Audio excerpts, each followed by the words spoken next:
자, 또 한 가지가 있습니다. 제가 한번 해볼게요. 여러분들 많이 이제 그 논문 쓰실 때 많이들 실수하시는 게 있는데 해볼게요. 논문이라는 게 뭔지 설명해 보겠습니다.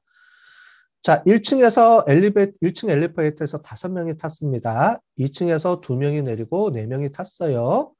5층에서 4명이 내리고 2명이 탔습니다. 잘 계산하세요, 얼른.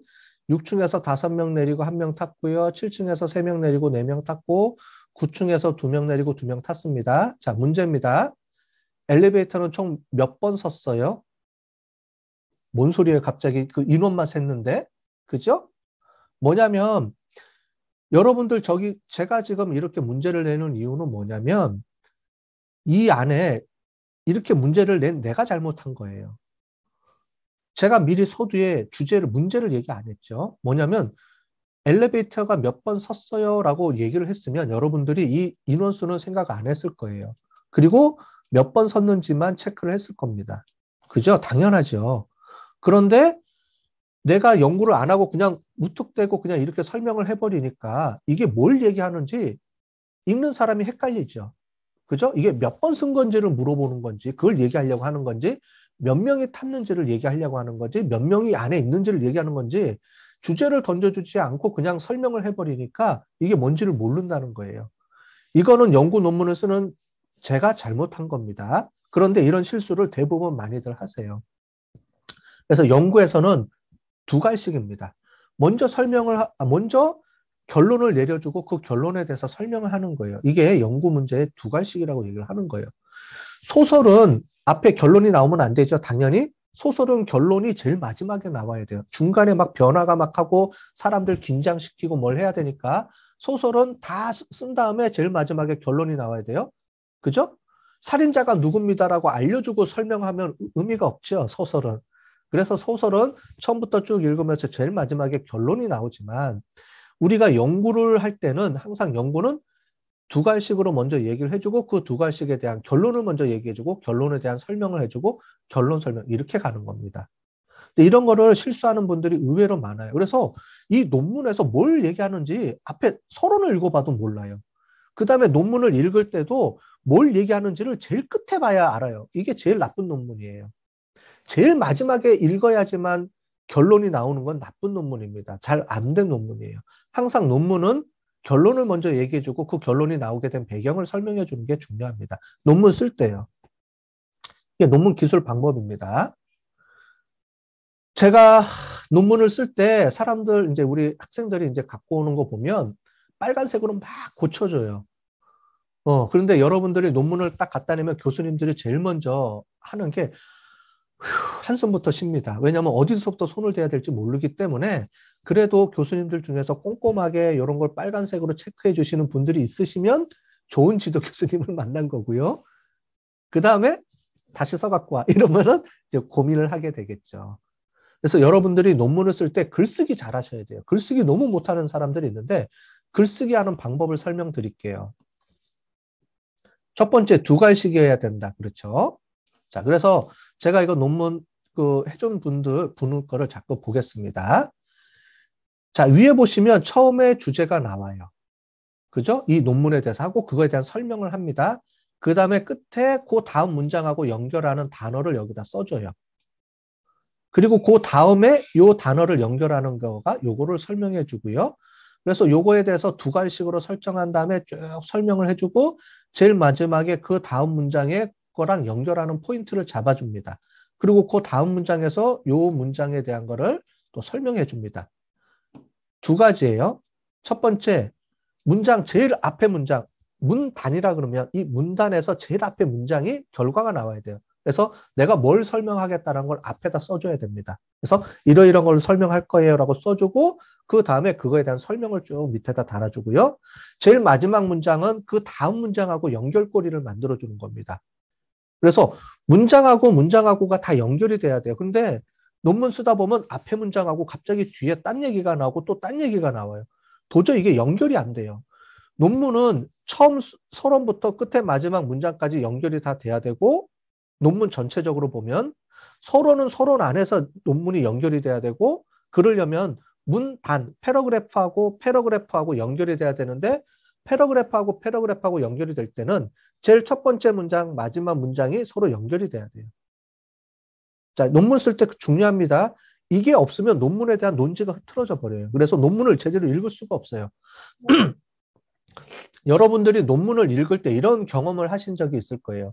어떤 논문은 술술술술 읽혀지는데 어떤 논문은 읽을 때 자꾸 헷갈리고 뭘 주장하는지 자꾸 내가 논문을 읽을 때 이게 이해가 안 되는 논문 있죠. 내가 읽을 때 이해가 안 되는 논문은 그 논문 쓴 사람이 잘못된 거예요. 읽는 내가 잘못된 게 아니고 논문 쓴 사람이 잘못 쓴 겁니다. 그런데 여러분들이 논문 쓸 때 그렇게 하는 경우가 많아요. 거의. 논문을 잘 못 써요. 이게 논문을 글쓰기를 잘 못하는 거예요. 네, 글도 잘 쓰셔야 되는데 글을 어떻게 잘 쓰는지 이거는 본인들이 이제 고민을 하셔야 되는데 제가 미리 말씀을 드립니다. 논문을 잘 쓰시려 그러면 첫 번째 문장, 마지막 문장이 서로 이 뒷문장하고 서로 연결되게끔만 잘 써주시면 논문이 스무스하게 읽어가요. 그 다음에 첫 문장에 대해서 결론을 내려주고 그 문장에 대한 설명, 제일 마지막 문장 이렇게 하는 거를 자꾸 연습을 해보세요. 연습을 해보시면 전체적으로 문장이 개념이 잡히기 시작합니다. 서로 연결고리가 돼요. 그래서 문장하고 문장하고 연결을 시켜줘야 되고요. 첫 번째 문장이 전체 그 패러그래프의 주제 문장이 돼야 됩니다. 두 갈식이어야 돼요. 미갈식이면 안 됩니다. 다 읽고 이해가 되면 안 돼요. 미리 이해를 시키고 그 다음에 그걸 설명을 해주는 방법으로 논문을 쓰셔야지만 논문이 읽기가 쉽다는 겁니다. 글쓰기의 가장 대표적인 건데 이 글쓰기가 안 되는 사람들이 무지 많아요. 해갖고 오면. 그럼 그거를 일일이 지도 교수님이 빨간 펜으로 색칠을 해가면서 써줘야 되는데 그거를 해주시는 분이 있고 그거를 가지고 안 해주시는 분이 있고 짜증을 내시는 분이 있죠. 논문 다시 써. 뭐 이렇게 막 욕도 좀 먹고 그렇게 하셔야 되는데 미리 설명을 해드립니다. 이런 글쓰기부터 여러분들이 기초예요. 이 글쓰기가 기초인데 글쓰기가 안 되는 사람들이 많아요. 해갖고 오면 제가 거의 빨간 펜을 100이면 100 다 해줍니다. 이런 거 다 체크해줘요. 왜냐면 문장을 처음 써보잖아요. 그 다음에 보고서, 소설 쓰는 거랑 또 틀려요. 편지 쓰는 거랑 틀려요. 논문을 쓰는 요령이 있다는 겁니다. 말씀드렸잖아요. 논문도 글쓰기인데 논문을 위한 글쓰기 요령이 별도로 있다는 거예요. 요거를 아무도 설명을 안 해주지요. 그래서 쓰는 게 그렇게 어렵고 그렇습니다. 잘 이해하시고요. 또 한 가지는 간결하게 쓰고 그 다음에 주어하고 수어가 연결이 돼야 돼요. 여러분들 요거를 제가 써놓은 게 있는데 요 학생이 써놓은 건데 첫 번째 문장에 쭉 읽어보면 지금 문장이 어디까지 내려가요. 와, 어떤 경우 보면은 한 패러그래프가 문장 하나로 이루어져요. 뭐뭐 했고 그러므로 해서 뭐뭐 했으니 문장이 안 끊어져요. 다 쉼표로 다 연결돼 있어요. 이거 안 됩니다. 문장은 두세 줄 안에 끝나야 돼요. 가장 좋은 건 두 줄 이내에 끝나는 게 좋고 요건 이제 반패러그래프짜리가 그러니까 A4지로 보면 A4지 크게 보면 두 줄 이내에 모든 문장은 완결이 돼야 돼요. 그래야지 사람들이 이해가 되지 뭐뭐 했으므로 했고 뭐 이렇게 연결해주면 헷갈립니다. 간결하게 쓰셔야 돼요. 논문은 무조건 간결하게 A4지로 봤을 때 두 줄 이내에 모든 문장은 끝나야 됩니다. 그게 정답이고요. 그 다음에 또 한 가지. 왜 그런 말을 하냐면 문장이 길어지니까 주어하고 수어가 이해가 안 돼요. 여기는 지금 그나마 이해가 돼서 해놨는데 여러분들 보시면 다 띄워놓고 제일 중간에 빼고요. 제일 첫 번째 문장하고 끝번째 주어하고 수어하고만 딱 띄워놓고 이게 말이 되면 돼요. 근데 말이 안 되는 게 많아요. 아버지 가방에 들어가는 사람들 무지 많습니다. 문장이 연결이 안 돼요. 그 이유가 뭐냐면 중간에 계속 꽈서 그래요. 문장을 쓰는데 계속 꼬고 하니까 읽는데 헷갈려요. 아무리 한국 사람들이 머리가 좋죠. 왜냐면 수로가 제일 마지막에 나오니까. 영어는 주어 수로가 나오죠. 결론을 정해주고 뒤에 설명을 해줍니다. 이게 논문은 영어식으로 표현을 해야 돼요. 한국말처럼 주어 수로가 제일 마지막에 나오는 문장이니까 한국말은. 그래서 이걸 제일 간단하게 해줘야지 이해가 되지. 이게 길어지면 읽는 사람이 헷갈리기 시작하고 짜증납니다. 요거 명확하게 해주시는 게 가장 중요합니다. 이것만 잘해도 논문 50% 먹고 들어가요. 이거 하는데 제일 힘들어요, 여러분들. 이거를 글쓰기를 초등학생도 아니고 가르쳐줘야 되다 보니 되게 힘듭니다. 이거는 제가 100이면 100다 오는 사람한테 100번 얘기해 줍니다. 똑같은 얘기를 100번 해줘요. 여러분들 지도 교수님이 100번 얘기해 줄 거예요. 여러분들은 한 번이지만 여러분들 지도 학생들을 지도해 주려면 이런 걸 계속 똑같이 반복해 주려니까 얼마나 힘들겠어요. 그죠? 그래서 요거는 기본적으로 여러분들이 연습하고 해가지고 가셔야 됩니다. 논문 읽을 때 될 수 있으면 빨간색이 잘 안 갈도록 잘 해서 드리는 게 일단은 중요합니다. 또 한 가지 논문 쓰는 팁. 제가 소설이 아니라 그랬죠. 논문을 쓸 때 논문해서 한글로 파일 하나, 새로운 파일 하나 딱 켜놓고 1번 선언해놓고 커서 깜빡깜빡거려요. 하고 이제부터 쓰기 시작합니다. 이런 논문이 제일 안 좋은 논문이에요. 논문 쓰기 제일 힘들어요. 대부분 여러분들 논문 쓸 때 그렇게 하시는 사람들 있으면 그렇게 쓰는 거 아닙니다. 논문은. 논문은 소설책이 아니에요. 소설책은 서론부터 쭉 써내려가니까 소설책인데 논문은 그게 아닙니다. 그러면 논문은 어떻게 쓰느냐? 논문은 주제가 있죠. 이렇게. 다 있죠? 이렇게 다 돼 있죠? 아까 전에 우리가 보셨죠? 목차가 있죠? 그러면 논문은 이 목차별로 목차를 만들어 놓고 여기다가 이제 쓰셔야 되는데 제일 좋은 거는 리서치 메소드 요거 요런 식으로 해서 여기다가 이제 한 칸씩 한 문장씩 써야 되는데 어떻게 쓰느냐? 많이 읽고 정리하라 그랬죠? 이렇게 정리하시면 돼요. 여러분들 논문을 읽으면 주제나 이런 거 하면 쭉 읽다가 여기서 요 문장은 내가 이거는 서론에 쓰면 좋겠어요 라는 문장이 있죠.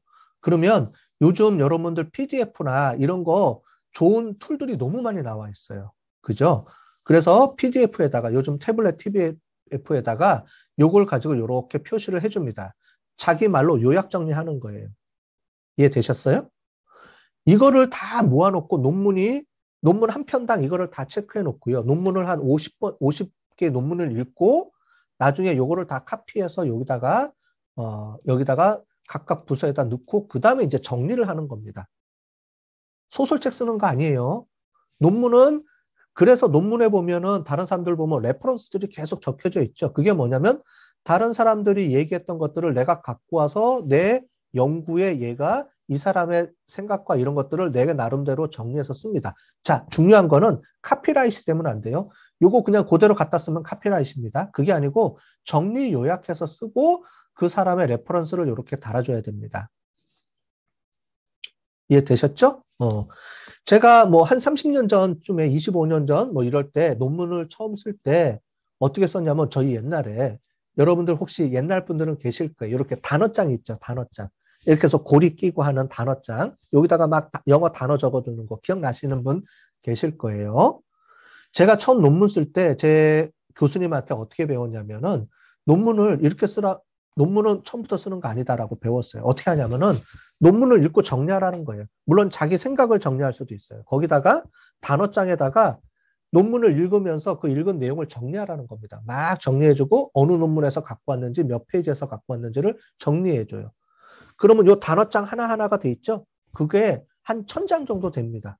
그러면 논문을 쓸 때 그거를 빈 방에다가 쫙 퍼뜨려요. 빈 방에 쫙 해서 요거는 서론 이렇게 해서 끄집어 갖고 와서 서론, 본론, 결론 뭐 이렇게 해서 이거를 단어장을 다 해놓고요. 그 다음에 단어장하고 연결시켜 놓고요. 그 다음에 이제 옛날 타자기 있었죠? 타자기로 그거를 옮겨 적기 시작하면서 했었어요. 뭐냐면 논문은 소설책 쓰는 거 아닙니다. 자기 생각을 그냥 생각나는 대로 적는 게 아니고요. 다른 사람이 썼던 논문들을 기반으로 해서 내가 쓰는 주제에 맞게끔 그거를 정리 요약해 주는 거예요. 요즘은 컴퓨터가 발달돼서 툴이 너무 많지요. 그래서 이런 툴들을 이용해서 쓰시면 됩니다. 그래서 PDF에 이런 것들이 되게 많이 있어요. 저는 그런 과정을 거치다가 그 다음에는 출력해서 논문들 읽고 논문 옆에다가 조그만하게 글자를 이제 쓰기 시작하죠. 글자를 옆에다 메모를 막 써놨어요.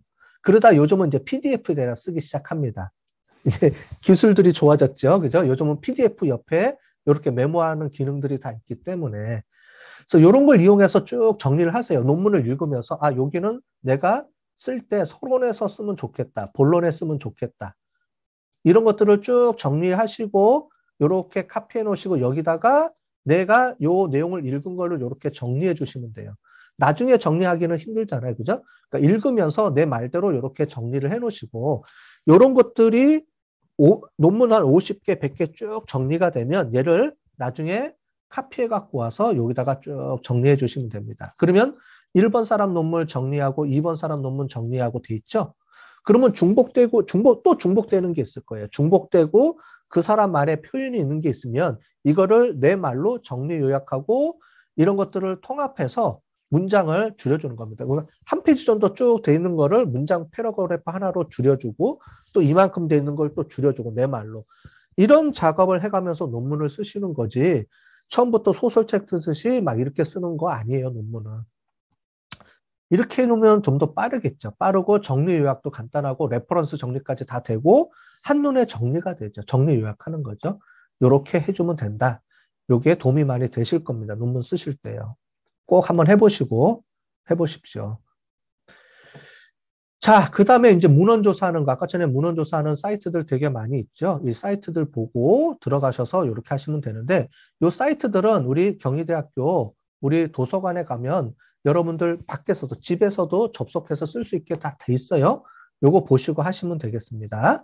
뭐 제가 굳이 설명 안 드릴게요. 쭉 설명하시고, 뭐 요런 사이트들이 있으니까 요런 사이트, 경희대에 들어가서 이렇게 해주시면 되겠어요. 자, 이런 사이트들이 있으니까 보시면 되는데 또 한 가지 말씀드리면 여러분들 구글에 스콜라라는 게 있습니다. 구글 스콜라 들어가면 학술 검색이 있어요. 그럼 이렇게 여러분들 주제를 치면은 어떻게 되어 있냐면은 이렇게 뜹니다. 그럼 여기 경희대학교 도서관하고 연결돼 있으면 여기 바로 접속해서 할 수 있게 돼 있어요. 요거에 대한 거는 여러분들 도서관에 가면 도서관에 요거 설명서가 있습니다. 그거 한번 보시면 되고 제가 구글에서 이걸 뭘 보여드리려고 하는 거냐면 일일이 논문 이렇게 쳐서 찾는 것보다는 요 찾는 거에 보면 여기 보시면 이런 게 있어요. 밑에 구글 스컬러에 인용이라고 돼 있는 게 있습니다. 요게 중요한데 요거 보시면 이 논문을 인용해서 쓴 논문들을 레퍼런스를 쭉 연결시켜 놨어요. 여러분들이 일일이 막 들어가서 찾아보지 않아도 특정 주제나 이런 거에 맞춰서 인용문이 있습니다. 이 논문을 클릭해서 들어가면 이 논문을 참고해서 그 이후에 썼던 사람들 논문들이 쭉 리스트가 떠요. 그럼 그걸 가지고 또 참고 논문으로 이렇게 계속 파고 들어가는 게 좋겠죠. 그죠? 여러분들 논문 찾는 게 힘들다라고 얘기들을 많이 하셔서 그런 거예요. 논문 찾기 힘드실 때는 이런 식으로 구글 스콜러 들어가서 여기서 주제 치고 논문 하나 발견하면 그 논문이 인용문이 많은 거는 좋은 논문이겠죠, 당연히. 그런 논문들을 찾아서 이렇게 레퍼런스를 타고 그 다음 레퍼런스 논문들로 연결하면은 논문 찾기가 쉬워요. 그거를 알려드리는 겁니다. 이렇게 인용문 찾아주고 하는 거예요. 또 한 가지는 여러분들이 논문 보면 제일 뒤에 레퍼런스라고 써져 있습니다. 논문 뒤에 레퍼런스라고 돼 있죠. 그 레퍼런스를 쭉 보시면 이렇게 다 레퍼런스가 돼 있어요. 이거 그냥 무시하시는데 이거 무시하지 마시고요. 이미 기존에 여러분들이 사용하려고 했던 사람들 논문들을 쭉 보시면 그 사람들이 찾은 논문들이 있어요. 요거 가지고 보시면서 논문들 참고하셔서 중요한 논문들은 이렇게 찾아서 거꾸로 찾아보셔도 좋은 그게 될 겁니다. 그죠? 이렇게 해서 찾아보실 수도 있습니다. 참고문헌 정리하는 거 헷갈리시는 분들이 많은데 좀 정리해 놓은 거예요. 이름이 하나일 때, 그 다음에 논문 뒤에 올 때와 논문 앞에 쓸 때 이런 게 다 틀립니다. 자, 그런데 중요한 거는 이런 저널은 탑 저널들 보면은 여러분들 그 참고 저널들 또는 여러분들 전공마다 참고 저널이 틀릴 거예요. 마케팅 학회지라든가 저 같은 경우는 이제 경영정보 학회지 또는 경영 학회지 또는 여러분들 분야에 보면 그 전문 학회지가 있어요. 탑 저널들 있죠? 그 학회지에 보면은 이렇게 참고 문헌 표시하는 게 사람들마다 다 틀려요. 저널마다 틀려요. 저널마다 틀리니까 그걸 보시고 거기서 여러분들 나중에 논문 퍼블리시 해야 되잖아요. 그죠? 그 퍼블리시 하고 싶은 저널에 참고 문헌을 뒤져보면 다 써 있습니다. 그걸 갖다가 이렇게 써주시면 되고 여러분들 학위 논문은 그 저널에 따라서 맞춰주면 돼요. 학위 논문의 레퍼런스는 따로 없습니다. 그러니까 거기에 자기가 원하는 참고 문헌대로 하면 되는데 이런 게 하나 있어요. 참고 문헌을 여러 논문들을 보고 끄집어 갖고 오면은 참고 문헌이 논문들마다 다 틀려요. 그거를 카피해 갖고 오면은 내 논문의 참고 문헌이 틀려지는 경우가 있는데 그거는 통일해야 됩니다. 그거 하나만 명심하시면 돼요. 하나의 어떤 형식을 맞춰서 다 통일해 주셔야 돼요. 저는 제일 먼저 그거 봅니다. 참고 문헌 쭉 보시면 참고 문헌에 따라서 표시가 제대로 돼 있는지 뒤에 이렇게 정리되어 있는 거 있죠? 이런 걸 보면 돼요. 논문 스타일들. 그걸 보시면 되는데 또 한 가지 저널의 논문의 그 참고 문헌이 2인 저자냐 3인 저자냐에 따라 틀려요. 제일 마지막에 할 때는 논문 사람 이름을 다 적어주는 게 맞습니다. 그런데 본문에 들어올 때는 이렇게 3인 이상이면 etal. 요게 들어가야 돼요. 모든 논문의 공통입니다. 3인이냐 2인이냐 이런 거에 따라 틀려요. 이런 거를 잘 보시고 여러분들 잘 쓰시면 되겠어요. 또 한 가지 이런 게 있어요. 참고 문헌에 석사든 박사든 이 참고 문헌이 여러분들 논문에 쓴 것만 넣으셔야 돼요. 간혹 가다가 보면 저가 제 논문 읽었어요. 그래서 참고 문헌에 넣었어요. 안 됩니다. 참고 문헌은 논문에 참고한 논문만, 즉 내가 논문 본문에 막 썼죠. 거기에 들어가 있는 논문만 참고 문헌이 들어가야 되지. 내가 읽었다 그래서 다 참고 문헌을 넣으면 안 됩니다. 그거는 아니에요. 참고 문헌은 레퍼런스는 항상 본문에 쓴 논문들, 참고한 진짜 본문에 썼던 것만 참고 문헌에 들어가요. 그 개수도 파악하는 사람이 있어요. 간혹 가다 보면 이 논문하고 랜덤하게 체크해서 참고 문헌에 없는 게 있다. 본문에 없는 게 참고 문헌에 있다. 이거 지적하는 분들도 계세요. 그런 것들을 있으니까 그런 것들을 조심하셔서 잘 쓰시면 좋겠습니다. 자, 어떻게 논문 좀 정리하는 방법을 아셨나요? 이게 제가 논문 지도하면서 수십 명, 수백 명 하면서 제가 좀 계속 얘기했던 내용들이에요. 좀 이거 좀 얘기해 줬으면 좋겠어요. 왜냐하면 1대1로 계속 얘기하니까 너무 힘들어요.